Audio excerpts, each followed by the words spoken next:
Welcome to part 6 of season 1, episode 18, Laryngitis. Once again, I hate going into part 6s. It's an issue of mine, but let's continue. Your hands are really soft. It's my secret. Jackson. Once again, he's speaking his usual voice to her. Artie's like, what the fuck is going on? And Tina just looks worried. I feel like a baby. I don't know what it's like to date a baby.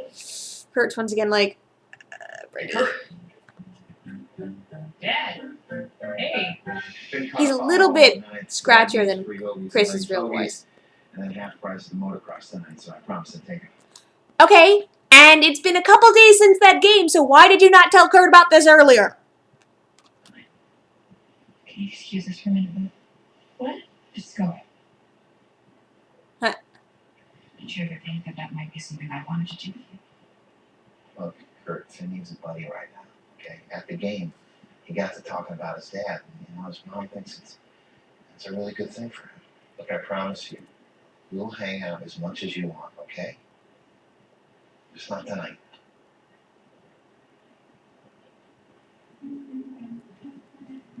All that work and what did it get me? Why did I do I'm sorry, Chris Cooper's about to have an amazing moment, and Kurt and I just... Give them love and what does it get you?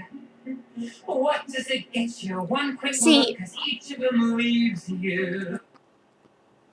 with Chris Colfer, Kurt, a lot of people complain that we don't get enough Kurt songs. And I know, I miss having Kurt songs. I love having Kurt songs. But every time Kurt sings, almost every single time, it's very important. Because it's his emotional state. Kurt doesn't sing lead on a song unless it means something to him. To his storyline. Also, unfortunately, he usually sings songs which are not popular in the media, so they don't sell as well, which is another good reason why they have him singing songs that really matter. But every time he sings, it's yes, except for that one song which I didn't listen to because that just gives me a secondhand embarrassment. But let's get back to this awesome song. All your life and what does it get you? Thanks a lot and out with the garbage. They take vows and you're batting 0. Okay.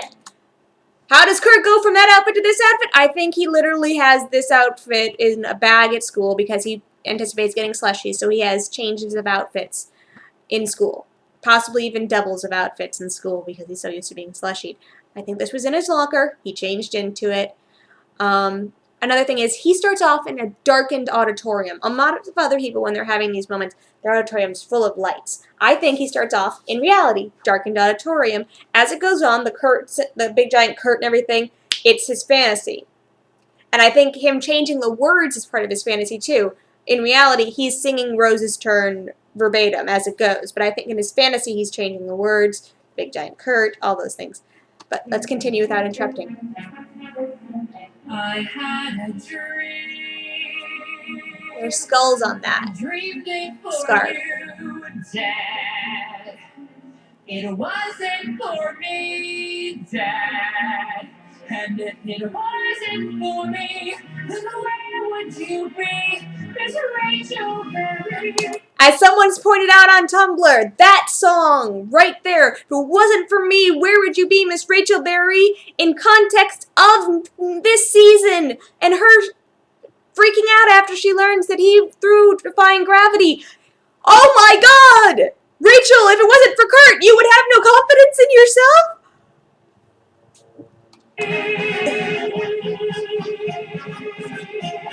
Well, someone tell me, when is it my This is turn? him going complete fantasy. Starting now, it's gonna be my turn. Well, get off of my runway. Starting now, I'm at 1,000. This time, boys, I'm taking the lows and everything's coming apart.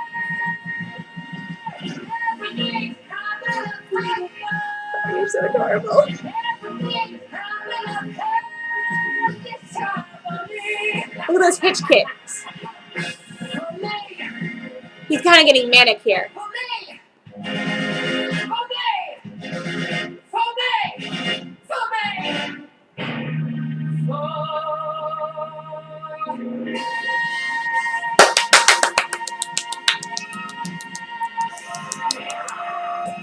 And the lights go off because those aren't real.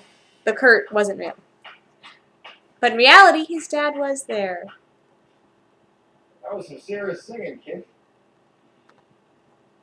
That was roses. Kurt is dressed in blue, and there's purple curtains in the background. Get into that, maybe? What happened to the hoodies? Moved off. Not too much cholesterol. I bet Ben was disappointed. He understood.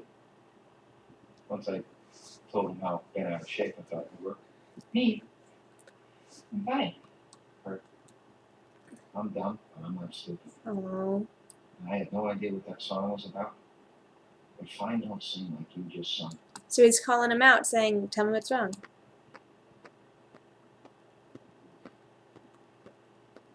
Maybe I got carried away doing stuff with Finn. I told you, this thing with you is going to be hard. Staying with me. You mean being gay? Being gay. Look, I will fight to the death for your right to love whoever you want. But when you were a little baby in my arms, did I dream about taking you to baseball games and talking about girls? Yeah, I did.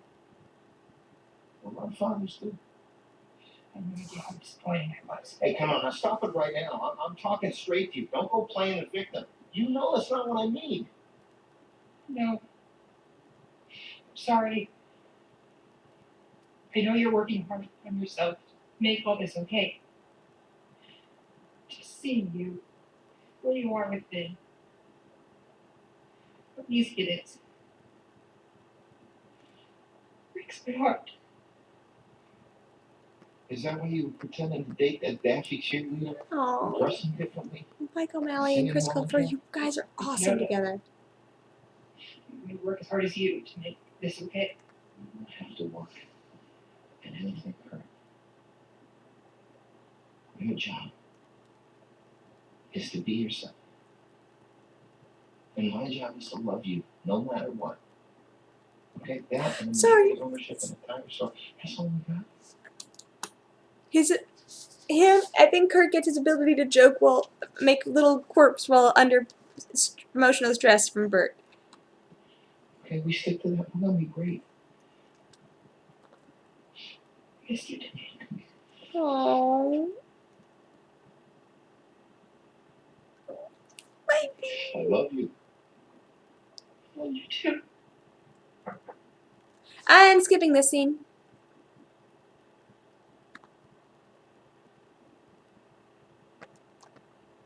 Sorry.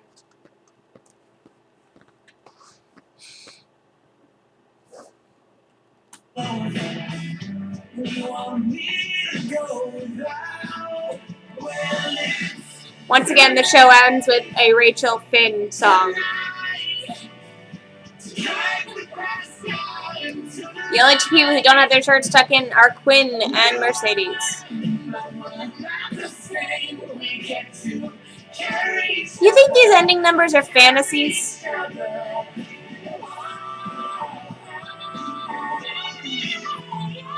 Because seriously, they don't have these outfits. I doubt it.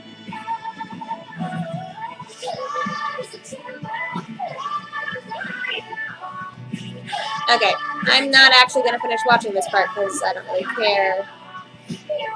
But, okay. I have lots of thoughts about that episode. Most of them are Bert and Kurt related and Puck related for all the shocking news. What did you guys think of the episode? Did you have thoughts about Bert and Kurt and Puck? Those were my 3 thoughts. Did you like that story with Rachel at all? I mean, did you find it odd that Rachel's dads don't go to the doctors with her ever? Did she not tell them what's going on with that? The fact that the 2 people who you should be most afraid of when they're in a rage are Santana and Sue.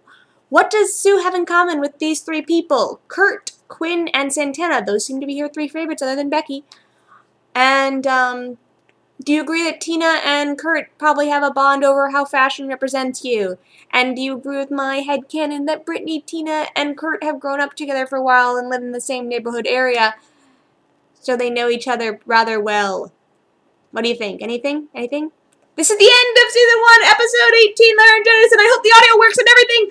See you for the next episode, which will be. Dream on. All right. Love you guys. Bye.